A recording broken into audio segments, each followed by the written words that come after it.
By 1973, Patchogue Medford Congress of Teachers was fully formed, and life was getting better for teachers because they had ascertained many of the benefits that teachers prior to the 70s did not enjoy. So PMCT, and I think Tony went into the history of that organization and the components that preceded PMCT, fought hard to establish some of the issues that teachers would confront at some point in their career, whether it was their personal performance in the classroom, whether it was their knowledge of their subject area, whether it was their relationship with their students. These are all things that are complicated and can sometimes be dicey and difficult to deal with. So I didn't have any issues in that first year. I didn't have any issues in the second year. My observations were pretty good. Observations.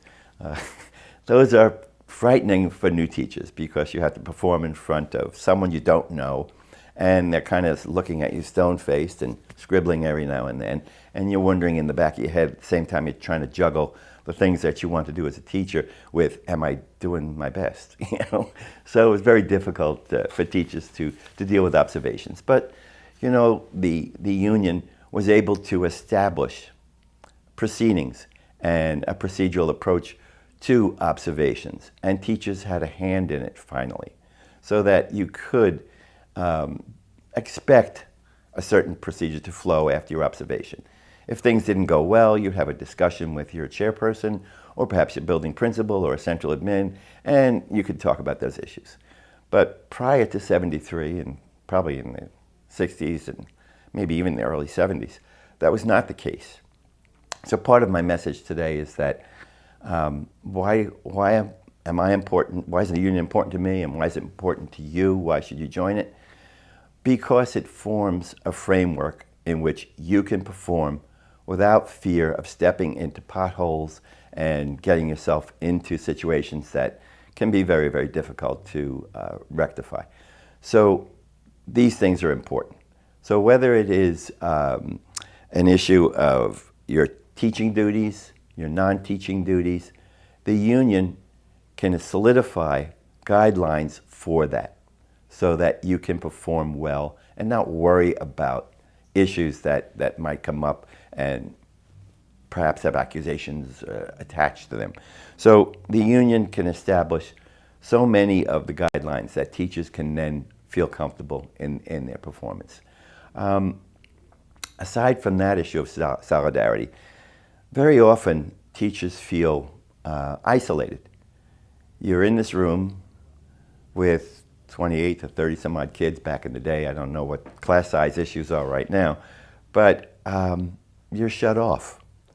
And having a union gives you the opportunity to talk to other teachers, whether it's in your own district or within a community of academic associations.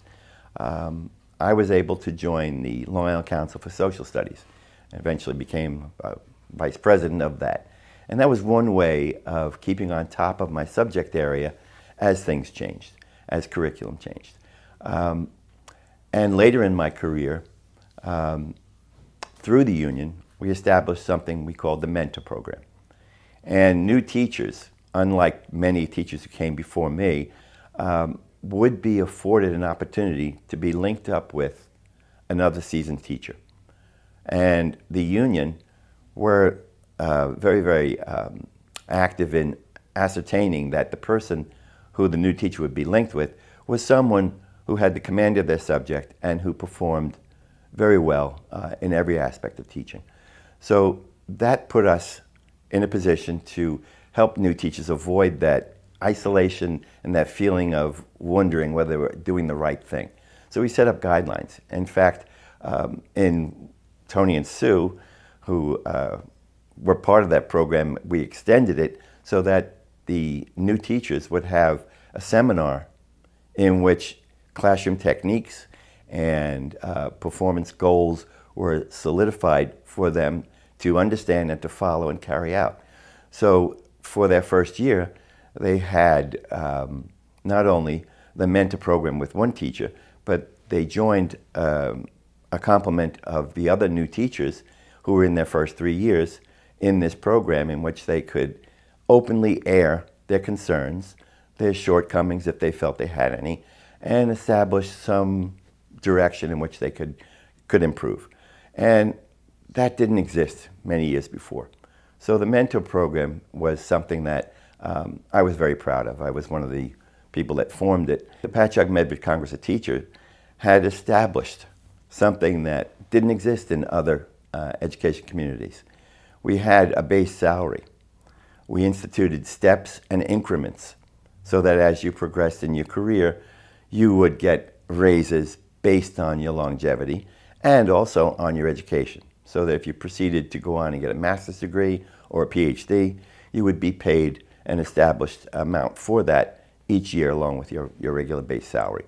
So there is a reality to it, and I know in many communities people fight over it, but any career has a bread and butter issue, and as a community we have to work it out. And when you have the union solidly behind you, being a player in that process, it makes a big difference.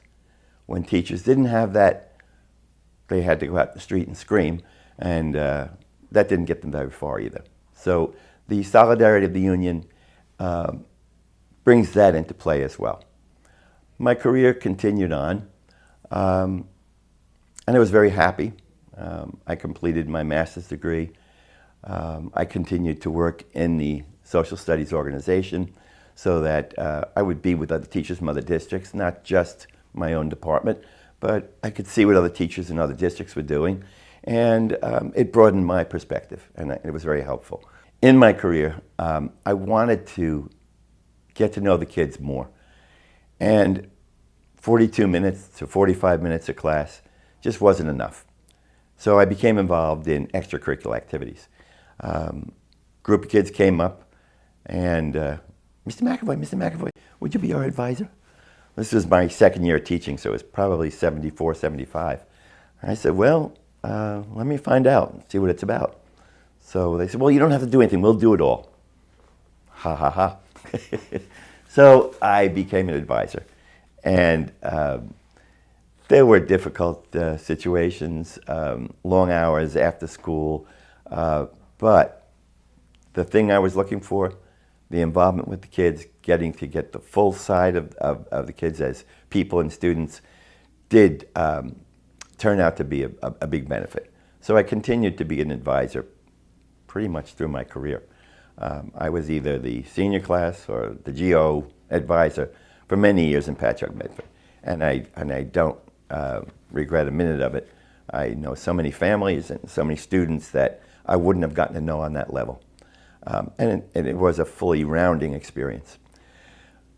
I was approached by a central administrator, and he said, have you heard about the academic decathlon? And I said, yeah, I read about it a little bit. He said, well, we'd like to have a team here. Do you think you could put together a team of students? I said, well, let me find out more. Is there an organizational person on Long Island, or where do I get started? So when I agreed to do it, I got in touch with a number of people on Long Island, and there was someone on the state level, and I learned what I had to do. So I took that on. And I said, well, by the way, I was an advisor. Is there some kind of remuneration for this? Because what I'm looking at, I'm going to be spending a lot of time with these kids after school. I have to make videos. I have to read several books with them. I have to coach them on basically a Jeopardy type performance. So is there some kind of compensation, and do I have an expense account? I'm already told I have to purchase 3 different books that the kids have to be prepared to basically answer questions about. Oh, we'll take care of that. I said, okay. So I got a letter that said that I would be remunerated to the level of the varsity football coach, because they were that important. It was that important. So I said, wow, well, that's great, good, So I proceeded to perform as the advisor to the academic decathlon. And we became first in on Long Island. We placed first. And then in the New York State level, we came out second. And there was plans for the next year. Some of the kids were graduating. Some of the students could go back to it. And I was asked to perform and play that role as advisor again. So I said, well, sure, I will. And the year progressed. It was the end of the year. And at a certain point in time, anyone who was an advisor or a club advisor or a coach or whatever would get a special check for the performance. So I noticed that I didn't get one. And I said, just called down the person in charge, and I said, is there some kind of difficulty? I said, I never received a stipend for my performance. He said, oh, well, it never got approved by the Board of Ed. I said, well, then put it before the Board of Ed. And they said, well, we can't. Well, what do you mean you can't? I said, you were very pleased to put it in the newspaper and to show off the performance of the kids, but what am I supposed to do now? So he said, well, we're going to give you an honorarium for $200. I said, oh, that's nowhere near the stipend that you said you were going to give me. So I'm not crying poverty, but it was a matter of principle. And it was just totally brushed under the table, and they sent me an honorarium for $200, and I gave it back and said, I'd like to donate that to whatever needy fund is currently going on. So I never wanted to cash that check. I started to realize that, yeah, there is some recompense. Let me go and talk to the president of the union. So I did, and I met the president of the union, who was Anthony Canetta at the time, and a lawyer for the district, who was probably one of the top lawyers on Long Island, Danny Gallinson. So Danny and Tony and I sat and talked and said, it's a shame, Andy. You never got a written contract. I said, but, you know, I didn't see the need for it. I mean, they came begging. I thought for sure that this wasn't going to be a problem. But I learned a hard lesson, and I realized that there is a place for contractual agreements. And that kind of put me into a more active role in the union. So I became a building rep, and I thought perhaps I can prevent other people from falling into situations like that. And I can be in the chain of command of the union voice so that we can perform and do the things we want to do without some of these issues, you know, affecting us. So that was the beginning of my union career. From that point on, I became a member of PMCT, more fully active as a building rep. Then I stepped into a role in the executive board, that's what I was looking for. And I took on the role of a community newsletter editor. And I published, I guess, 3 or 4 times a year. And I would highlight student performance, teacher performance, community events, and try to establish a connection. Because coincidentally, things were falling apart in many communities across the state, across the country. Times were tough. People were fed up with raising taxes, and the education community became basically a target for that complaint. You guys make too much money, you're spending money foolishly, so there was an attempt to make us look like the bad guys. So what I tried to do is try to counterbalance that in the community newsletter and establish connections. And along with that, we established other community events. PMCT started something called the Student Citizens Award. Very often the high-performing students are the same kids every year. But we developed something called Student Citizens. And these are kids who are not necessarily going to be the valedictorian, the salutatorian, or maybe not even the top 10. But they are good, solid students, good, solid citizens. They do the right thing. They respect rules. They respect their classmates. And we award them every year. And it's been going on now for over 20 years. So our attempt was to make sure that we were players in what would be a positive development of a relationship between the school, the teachers, the administrators, the community, so that we could perhaps avoid some of these nonsensical arguments that were going on. In my role as a member of the exec board, I then took on another role. I was a political action chair. And this introduced me to a state level. And I got to know legislators who would vote on budgets for the teachers and education funding throughout Long Island, throughout New York State. And I would meet with them on a regular basis in lobbying sessions. And we would get down to the brass tack issues of what is doable, what isn't doable, where funds are, where funds aren't. And it opened my eyes to another level of unionism, that we had to basically bring our needs to the state level and communicate them in a very articulate way so that we could bring funding back so that our performance would be supported monetarily where it was needed. We have communities that don't have that problem. There are community members who will write a check. But in most communities on Long Island, that's not the case, and we rely on state funding. So the active role of the state union and PMCT working together was a channel that was an education for me. And I was able to inform the membership of the need to support the union for that reason. Because hearkening back to why should I be a member of the union? Well, it is the bread and butter issues. It's in the functioning of the job. It is funded by a state budget. And unless we are a player in that, we are not going to get the funds we need. So there's a reason for that. And your support as a member, your dues, helps us carry that out in a way that basically fights to get the funds needed to do the job correctly. So that's one reason. The other reasons are sometimes issues that are difficult. Teacher performance.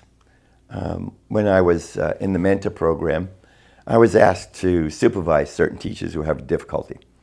And we were able, through our local PMCT, to set up peer coaching so that a teacher could come without the onus of anyone judging them and say, Andy, can I watch you perform this lesson? I don't know how to go about it. I don't know for sure if I'm making the right points. And sure. So we would arrange to do that. Or people would ask me to come into their classroom and just watch and make suggestions. So there wasn't the pressure of an administrator. It was a colleague doing that. It was a tremendous benefit for many people.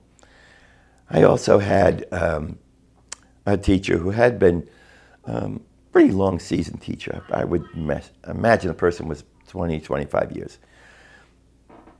The road can be rough, and sometimes people get tired. And I was approached by a central administration person to see if I could help this person. So I said, well, let me try. And I met with the teacher, and there were some concerns on both our parts about working with the district on this level. How much do we want to involve them?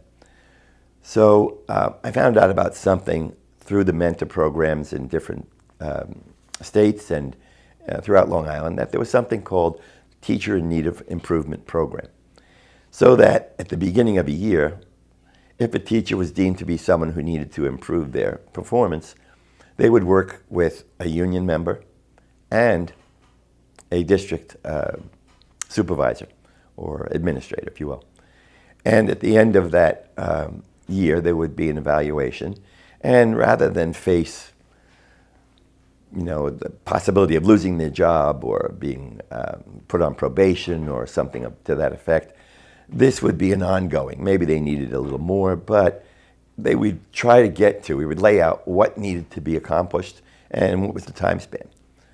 And what I found out was that I was going regularly to the teacher, and the person from the district side that was supposed to be showing up never showed up. And then the person called me and said, Teacher X is still not performing well. I said, well, how do you know that? Well, I heard from the principal, and some parents were complaining. I said, have you been in the classroom yet? Because we had agreed that you and I would both observe this teacher, and we would lay out a plan for progress. You haven't showed up once. And at the end of that year, they were trying to dismiss that teacher. And but for the teacher in need of improvement program, that teacher would have been dismissed. In my role as a union activist, I went on from being in the mentor program and the other programs I was in as the political action and the newsletter person. I became the vice president, and then I became president of PMCT. Unfortunately, during my 2, 3, 4 years, I don't remember, we were finding ourselves in a position where we had to eliminate positions. So many teachers were going to be accessed. In my first year, I lost 26 teachers. And what do? These poor young people were, devastated that they were going to be let go. Did I do something wrong? And I said, no, this is purely a budgetary issue. So what's my responsibility? I am trustworthy to a point, but I did want to go through all of the paperwork in the accessing process to make sure, as the union president, that the accessing was done correctly and legally. People are hired at different times of the year. People come in with different levels. Some were subs, and make sure that time, if they subbed for 2 years, according to the Jurima ruling, they only had to serve 1 year more as a full-time teacher to become fully tenured. So now I had to introduce all of those aspects, the Jurima ruling, into establishing, does the district have this accessing list correct? And sure enough, there were at least half a dozen people who shouldn't have been on that list. So why should you join a union? Because we know what we're doing, and we know how to protect you when you need protection.